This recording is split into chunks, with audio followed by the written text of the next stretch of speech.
अस्सलाम वालेकुम। Good morning everyone. सबसे पहले तो मैं एयूएमयू की डिबेटिंग और लिटरेरी सोसाइटी का शुक्रिया अदा करना चाहता हूं कि आपने मुझे यहाँ बुलाया, यहाँ आप सबके सामने अपनी बात रखने का मौका दिया। हमेशा से मेरी एक ख्वाहिश रही है कि एयूएमयू से किसी तरह ताल्लुक़ बने। मैं वाकई में शुक्रगुज़ार हूँ कि यहाँ के स्टूडेंट्स ने मुझे एक बार नहीं दो बार यहाँ पर आकर बोलने का मौका दिया। 2019 में मैं पहली मरतबा आया था और ये दूसरी बार आ रहा हूँ। बहुत अलग फोरम्स हैं, लेकिन मुझे खुशी उतनी ही है कि मैं यहाँ एएमयू आया हूँ। आज का जो टॉपिक है डेमोक्रेसी विदाउट एन ऑपोजिशन, थोड़ा ये ब्रॉड मौजू रखा है, ये सोचकर कि इसमें काफ़ी चीज़ें हम कवर कर सकते हैं इंशाल्लाह। और मैं उम्मीद करता हूँ आपको टॉपिक इंटरेस्टिंग लगे। जैसे सभी भाई ने कहा कि it should create a discourse, it should create a discussion. उम्मीद करता हूँ कि डिस्कशन मैं क्रिएट करने में कामयाब रहूँ। मैं 15-20 मिनट ही बोलूँगा इंशाल्लाह। उसके बाद अगर मुझे बहुत खुशी होगी अगर आपके साथ थोड़ी 1-to-1 question answer session type हो जाए, डिस्कशन हो जाए, आपकी भी राय मैं जानूँ इस टॉपिक को लेकर। तो यही टॉपिक को लेकर शुरुआत करता हूँ मैं आपकी इजाज़त से। मैं इंग्लिश और हिंदुस्तानी मिक्स करके बोलूँगा। मैं दोनों ही ज़बानों में कमज़ोर हूँ, तो इसलिए किसी एक पे स्टिक करना मेरे ज़रा मुश्किल है। और मैं माफ़ी चाहता हूँ, मैं अपने नोट्स कंसल्ट करूँगा। प्रिंट जर्नलिस्ट रहा हूँ, बोलने का मुझे ज़्यादा तजर्बा नहीं है, तो मैं इस बात के लिए आपसे माज़रत चाहता हूँ। देखिए, ये जो टॉपिक को मैं अपने 12 साल के जो पॉलिटिकल जर्नलिस्ट का तजुर्बा रहा है उसके तजुर्बे को लेकर अप्रोच करना चाहूँगा। और 1.5 साल के लिए ज़्यादा लोग वाकिफ़ नहीं है, मैं पॉलिटिकल कंसल्टेंसी में भी काम करता था, सर्वेज़ का भी काम करता था, तो थोड़ा उसके तजुर्बे को मैं कोशिश करूँगा कि यहाँ पे इस्तेमाल करूँ। कंसल्टेंसी का काम छोड़ दिया, वापस सहाफ़त में आ गया, लेकिन सर्वे का काम अभी भी करता रहता हूँ। मुझे बहुत मज़ा भी आता है सर्वे का काम करने में, एक रियलिटी चेक मिलता है तमाम चीज़ों को लेकर। तो कोशिश ये करूँगा कि ये सारी चीज़ों को किसी तरह से यूज़ करके इस टॉपिक के जो तमाम पहलू हैं उसे कवर कर पाऊँ। So why do we say that we are becoming a democracy without an opposition? Some people would say we have already become a democracy without an opposition. Let's break this up into components. The first component I would like to use is the quantitative aspect. Presently, Prime Minister Modi enjoys the biggest majority that any Prime Minister has had since Rajiv Gandhi in 1984. This is purely in terms of Lok Sabha numbers. But if one looks at vote share also, there is often this argument made, काफ़ी बार लोग कहते हैं कि अरे इनको तो सिर्फ 37% vote मिला है, they got only 37% vote, 63% did not vote for them. असल में अगर उनके एलाइज का वोट जोड़ दिया जाए तो ये तकरीबन 43-44% के आसपास, 43 to 44% के आसपास बनता है, जो किसी भी first pass the post system में एक बहुत बड़ा नंबर है। ये 43-44% 1977 में जनता पार्टी के वेव में जनता पार्टी को हासिल हुए वोट से ज़्यादा है। ये 1980 में कांग्रेस को हासिल हुए वोट से ज़्यादा है, 1971 में कांग्रेस को हासिल हुए वोट से ज़्यादा है। सिर्फ राजीव गांधी को 1984 में 46.9% वोट हासिल हुए थे। Only that is more than this in the recent past. So किसी भी हालत में हमें जो मेजॉरिटी इन्हें हासिल हुई है उसे अंडर एस्टिमेट नहीं करना चाहिए। मैं राजीव गांधी की मेजॉरिटी की बात कई बार इसलिए करता हूँ क्योंकि उस मेजॉरिटी और इस मेजॉरिटी में कुछ सिमिलैरिटीज़ हैं।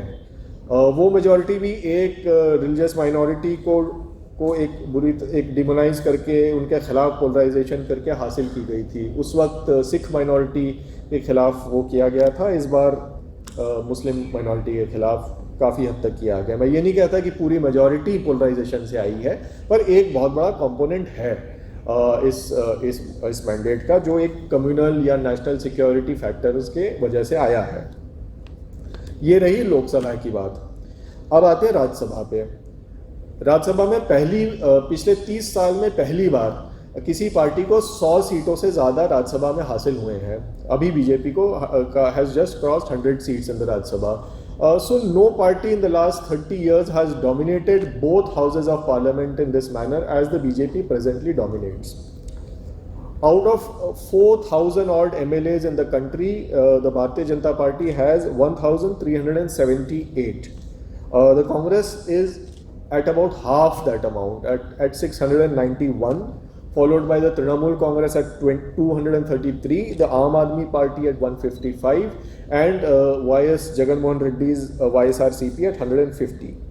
So these are the three quantitative aspects of why we are saying that this is becoming an opposition-less democracy, or a democracy with a very weak opposition. But there is a very strong qualitative aspect as well. In fact, I think it is much more important than the numbers that I just mentioned. Parties that claim to be secular are now afraid of even mentioning secularism or minorities during election campaigns because they are afraid that it would trigger a backlash.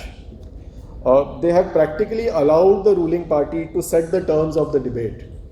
For instance, in the recently concluded Uttar Pradesh elections, the Samajwadi Party hardly ever raised the issue of hate crimes in the state.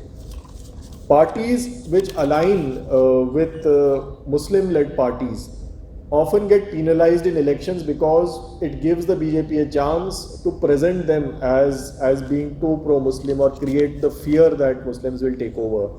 For instance, last year, the Congress aligned with the AIUDF of Badruddin Ajmal Saab, and that did trigger a backlash in that election with the BJP and its senior leader Himanta Biswa Sarma, now the Chief Minister, giving the impression that Mr. Ajmal will be the Chief Minister.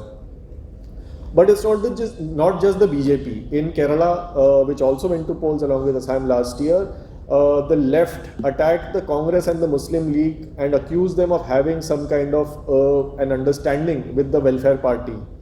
And the left tried to create a bogey of there being a Muslim takeover or an Islamist takeover or whatever strange words that the left party used in Kerala. So the rise of majoritarian politics is such that any association with Muslim parties or any assertion of Muslim issues or minority concerns is used to demonize that secular party. But it's not just Muslims. In the recent Punjab elections, Congress, Aam Aadmi Party and BJP all tried to play the politics of Hindu victimhood by saying that Hindus are not getting their due in the state, or that they face some kind of an existential threat in Punjab, or that there is a Khalistani threat in Punjab. And none of the parties, neither the then ruling Congress nor the opposition parties like the Aam Aadmi Party and the Shiromani Akali Dal, raised the issue of the large-scale arrests of Sikhs under the UAPA, or none of these parties spoke about the release of Sikh political prisoners who have been languishing in jails since decades.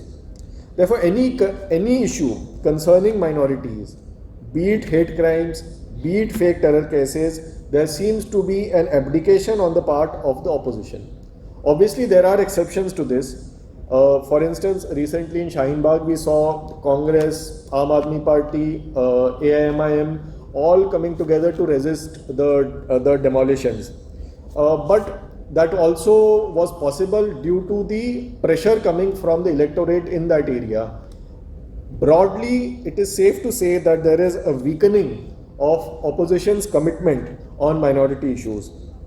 So far, we have discussed the depletion of the political opposition, but there has also been a depletion of institutions that are supposed to keep the government under check.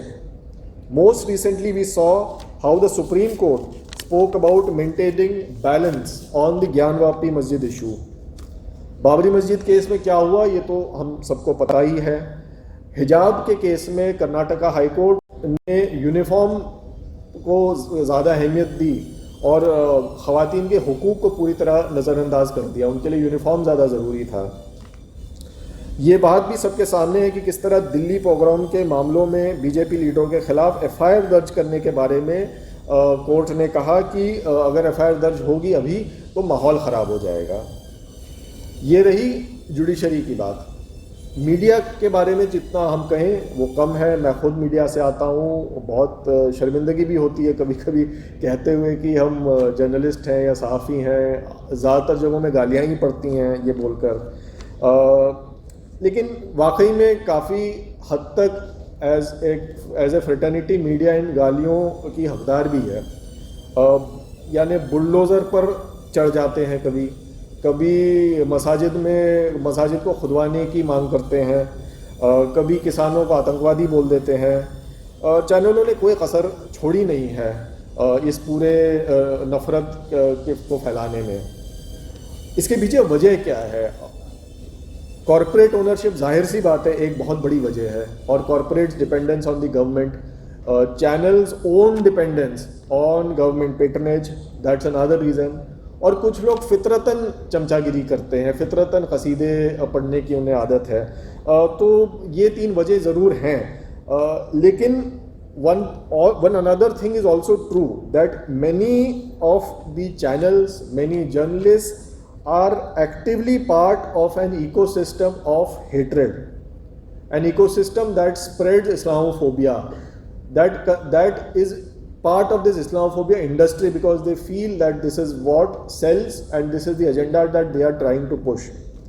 They are both products as well as agents of